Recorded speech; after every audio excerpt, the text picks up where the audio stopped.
Looking for financial insights you can trust? How do you protect yourself as an investor? What's the strategy? I think it's really simple. I think you just want to be diversified in your portfolio. The Payne family brings real-world experience to every conversation. Well, I think that's the problem right now is, right, a lot of people that are close to retirement, they're taking so much risks. And if we do get a big sell-off, it could derail their retirement. Listen to the Pain Points of Wealth on the Red Apple Podcast Network. The Roger Stone Show on the Red Apple Podcast Network.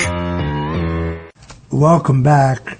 Before the break, I was telling you about this amazing new book, relatively new, Behind Closed Doors, In the Room with Reagan and Nixon by Ken Khachigian. Now, Ken Khachigian is, without any question, already goes down in presidential history. He's one of the greatest presidential speechwriters. He worked with both presidents on a number of consequential speeches, but more importantly, he's a strategic thinker, and I think it was Anthony York who nailed it when he said that Ken Khachigian was an architect of Ronald Reagan's 1980 victory. It's because Ken's mind works strategically. He working with others, he elevated George Duke Majan to the governorship of California, and he's written an amazing book. But what I want is his take on politics today, because people don't change and the dynamics remain the same despite the fact that we're in the age of mass communications. Ken, welcome back to the Roger Stone Show. Hey, Roger, always good to be with you. Thanks for having me on. So what is your take here? You've got a lot of Republicans who are, the president calls them panicans, although Trump himself has admitted publicly, the president, that if the Democrats take the House, he will face another endless round of fake investigations and impeachments. What they're doing to Tulsi Gabbard is extraordinary. This is the same exact plot line that they use, where two operatives talk to each other. They report it to a third person. That third person becomes the whistleblower. And they classify it as if there's something wrong here. The whole thing is fabricated, exactly what the Vindman brothers did with Eric Ciamella, formerly the CIA, at that point worked for Adam Schiff. But they're going after Tulsi because she has uncovered the Russian collusion hoax. She's working on election integrity, and this scares the daylights out of the deep state. Anyway, Ken Khachigian. Tell me your thinking on 2026. I think, in politics today, a week is a lifetime. And the president is going to have a huge financial advantage because his PACs and the party is extremely well funded. The Democrats have virtually nothing. They're in debt, I believe. And that kind of balances out CNN and MSNBC and ABC, NBC, CBS, and the mass media, because now we get a chance to communicate our ideas our way. The famous Morning in America spots for Ronald Reagan, which Ken Khachigian, I believe, had a hand in, is a perfect example. Well, there's no question. There's a lot of panic going on in the Republican ranks. So that's the state Senate race down in Texas. Got everybody a little nervous, but you're right. A month is a lifetime in politics. We're a long way from November, Roger. But the Republicans and the president need to get their message together. My concern is that the difficulty that the president and the Republicans have to deal with is not using a stay the course message. That was the problem that we had back in 1982. Now I'm taking people back into history, but those who forget history are doomed to repeat it. And back in 1982, when Ronald Reagan was president, we were defending our congressional majorities, and I was brought in to work on President Reagan's midterm speech that he was going to take on the stump to help our candidates. And I was told, I was a good soldier, and I was told in writing that speech to listen to the pollsters. And I won't name names, but the pollsters said, the message, listen to the polls and watch the polls, and the polls should be stay the course. We're doing the right thing, and whatever what we're doing on the economic message is the right thing. And the tendency is to say, we need to protect our record, and we're doing the right thing, and we should stay the course. And that's not the right message, Roger. And I know everything. The tendency is for the president and the Republicans to say, "Look, we've done a lot. We've had a lot of success. The economy's in good shape. Unemployment is low. The stock market's doing great." And the tendency is to say, "Let's defend this and let's stay the course." And if the Democrats take on, they'll disrupt everything.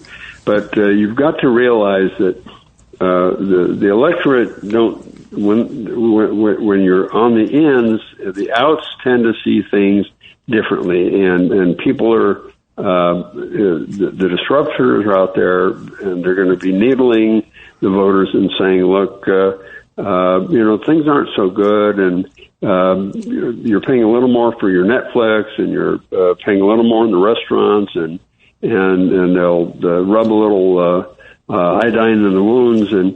And so what the message has to be is, look, we need to restore the great inspiration that brought us into office in the first place.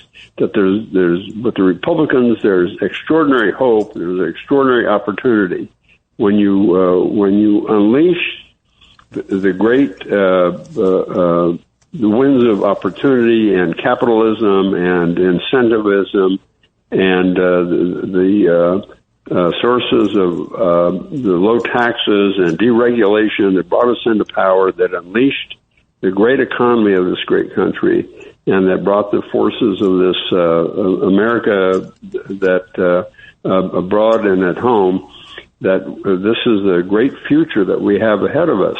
And to look to the future, not into the past, not just protect what we had in the past, but to look to the future and then say, that if we've got to present a program for the future as well as sustain what we had in the past, and I agree that the president has a great record, and he needs to tout the record, but we can't just lay everything at the feet of Joe Biden and what was wrong and what he did wrong. Ken, the Republican House, with all due respect, needs to codify some of the president's policies. We're waiting.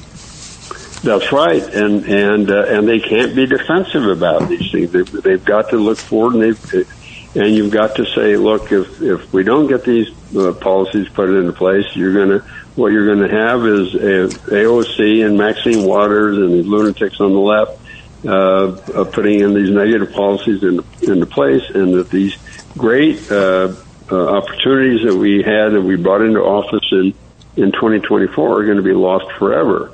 So that the message has to be looking forward and not just delving into the past. And I know that there's this great instinct on the part of the president and some of the Republicans to say to lay everything at the feet of Joe Biden. But you got to be moving forward and look at what's going to happen if you turn this country over to the Democrats. And the lawlessness they put into the streets, the lawlessness they put into the deep state, and what you described of what they're doing with Tulsi Gabbard. So I think there's some messaging issues that have to be looked at. I agree. I mean, I think to a certain extent, President Trump finds himself in the position Reagan found himself. Reagan campaigned on and then passed a sweeping 3-year tax cut early in his term. The benefits of that tax cut, we went through a rough economic period. It really didn't kind of manifest itself fully until the third year of Reagan's term. And of course, by the fourth year of his first term, the economy was robust. So it is, and Trump has given us the greatest single tax cut in history. Up until that time, Reagan was the all-time champion. Before him, Kennedy. It was, but overall, I think the backdrop for an election is very sound. Inflation is going to be low. If we get a non-political Federal Reserve Board that will finally give us the interest rate cuts that we have based on the inflation rate and the unemployment rate, instead of playing politics with the rate cut, the housing market, which is already experiencing some of the lowest mortgage rates in recent history is cooking right along. So I think the fundamentals, as they say, are very sound. That's right. And if things change, it's going to stifle jobs. It's going to stifle opportunity. It's going to stifle growth. And then what the Democrats, they keep saying they want jobs, they want opportunity, but just the opposite will happen, because what they want more regulation, they want more taxes. And if that happens, that's just the opposite of what Americans want. When they say they want more jobs, they want more government jobs. That's what they are really saying. It is there is no question whatsoever that the high tax policies of both Joe Biden and Jimmy Carter cratered our economy. So it is. I think the financial advantage is also extraordinary. And then I think, from a speech point of view, I think you'll share this. We have more talent in our surrogate lineup. I mean, you have Marco Rubio, you have Tulsi Gabbard, you have Scott Bessent, you have Bobby Kennedy. You have some great public servants here who really understand the president's message. And of course, I think I'm very impressed with J.D. Vance. I think, by definition, as you know, Ken, that's a behind-the-scenes role. You're not supposed to talk about what you do as vice president. You kind of quietly fix problems that the president or someone else helps you work on. But he's been a very effective vice president. He doesn't crow about his accomplishments, because that's, it's the second banana job. He understands that. He's the vice president. You've touched on something I wanted to talk about, too, is that the administration needs to get its surrogates out there on the campaign trail. Now, Marco Rubio can't do a whole lot because the Secretary of State has to stay nonpartisan in these midterm elections. But you've overlooked one great asset in this campaign is Brooke Rollins. Now, she is a great asset, and as Secretary of Agriculture, and she, we forget about Flyover America, Roger, in the great Midwest and the Plain States, where there's a huge amount of Republican support, and in these purple vote areas. And Brooke Rollins is a great asset, and I've seen her speak. I've seen her on TV, and she's attractive. She's articulate, and she needs to be out there on our behalf, speaking in those demographic areas where her articulation of the president's policies would be critical, and she's another surrogate. I think we need to be out there on his behalf.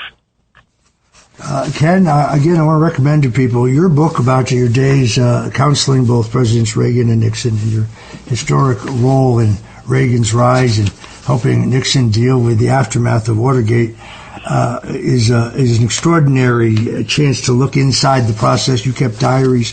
This is there are very few political books that I read where I learned something, but I learned a lot in your book. I recommend you go to ReaganandNixon.com is the fastest way you can get this. Ken Khachigian's terrific book, Behind Closed Doors, In the Room with Presidents Reagan and Nixon, by Ken Khachigian. Ken, the man who made George Deukmejian governor. People don't realize he beat a sitting lieutenant governor, Mike Curb, in the Republican primary to then win the general election. You, my friend, are a genius. Well, thanks a lot, Roger. And one other thing, I think, don't underestimate. I think the president should use the bully pulpit in this campaign as well, in this midterm election. He can articulate his message much more often, getting into that Oval Office and using that television, shaping that message. Where instead of those off-the-cuff White House press conferences, get in that bully pulpit and using it in that Oval Office message as much as he can. I also think it's important that he meet regular citizens. When he's on the hustings, he meets people and he asks what they think. Where you're in Washington, you're inside the bubble. So I think it has that added value, because then you get some feel for what people think. Yep, those in the arena, Nixon did that, the in the arena meetings with average citizens and televised them would be great. That's a great idea. That was Roger Ailes created the meeting in the arena. It was an amazing piece of television. Nixon really harnessed television. Destroyed Nixon's first bid for the presidency, but it made his second one, thanks to his mastering television with Roger Ailes, the legendary founder of Fox. You're listening to the Roger Stone Show, Ken Khachigian's book, once again at ReaganandNixon.com. Check it out. One of the best political books that I have read. Been widely acclaimed. Still no review by the Washington Post. That's disgraceful. We'll be right back.